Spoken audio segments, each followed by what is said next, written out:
A man found stranded on a cliff was arrested. Staley Family Farm's live nativity and the high school basketball season is in full swing. You're watching St. George News at 5. Good afternoon, I'm Christy Langenheim. A man was found stranded on a cliff and could not get down on his own. He was later identified as a driver in a crash in which he abandoned his car in the backyard of a residence. 29-year-old Elijah Belcher said that he did not know how he ended up on the cliff and said that he knew he had a vehicle but could not remember where it was.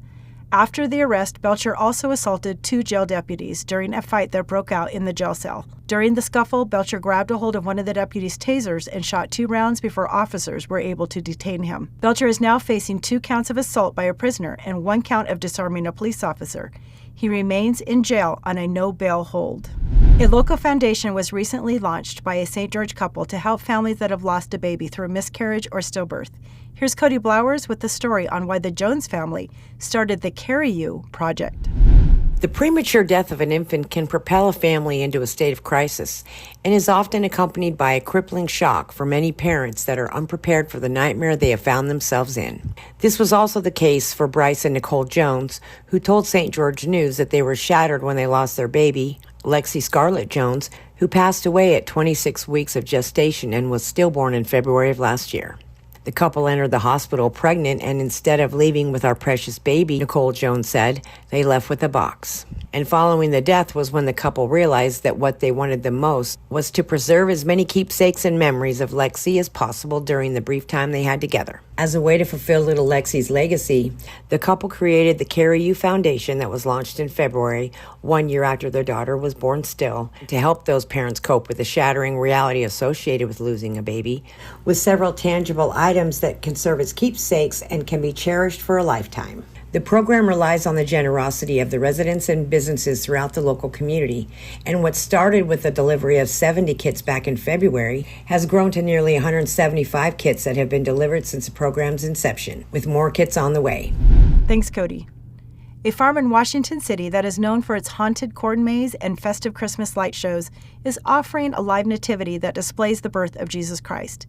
Here's Haven Scott with what's happening at Staley Family Farms this holiday season. Did you know there was no room for them that night?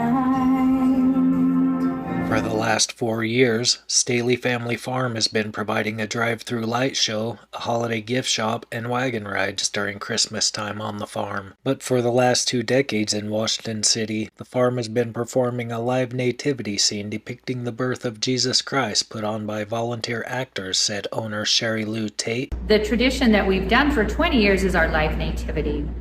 And that's been a special thing that the community gets a part of. It's free. The light show, you pay to come in, but it's just, we feel like it's pretty magical here on the farm during Christmas. Southern Utah residents can still view the drive-in light show on the farm, visit the gift shop in the silo, take a wagon ride, or grab some hot chocolate until December 23rd from 6 to 9 p.m. Monday through Saturday. Thanks, Haven. And now over to Sheldon and Amy to give you a breakdown of what's going on in St. George this weekend. That's right. So many great events happening this weekend. You want to head up to Springdale because Bumbleberry Inn Theater is having something fun. They have the Jupiter City playing. Of course, Red Cliffs Mall right over here has so many great events happening all month long. Santa's going to be there. And while you're at it, head to the Casablanca. They have a George Strait tribute band. They're fantastic. It's going to sell out, so get your tickets now. See the full list of weekend events on the TGIF show page on St. George News. Now back to you in studio. Thanks, guys. St. George News staff members are sharing their favorite holiday recipes. Hanukkah concludes Friday, so here's Chris Reed's delicious matzo brie recipe. Start by taking your matzo sheets, soaking them in water for about a minute to soften them up. Then strain out the water and use your hands to mulch the matzo into smaller pieces without making it mushy. Add eggs, salt, pepper, and onion powder and mix it all together. Put a skillet over medium heat and melt a half stick of butter, then pour in the matzo egg mixture. Flip and stir the mixture like you would if you were cooking scrambled eggs until it's no longer runny. Remove from heat and serve this yummy breakfast delight to the whole family. If you want to make matzo brie at home, take a look at the full recipe on our website. And now to Cannon with what's happening this weekend in sports. Thanks, Christy.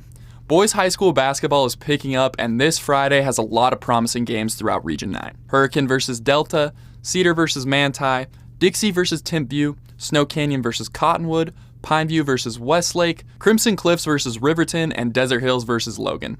There are also some local college basketball games to be looking out for this Saturday as well. Utah Tech plays North Dakota at home, and SUU is on the road against Northern Arizona. There are also a bunch of high school games this Saturday as well, so make sure you get out and watch because it's going to be a great weekend loaded with basketball games.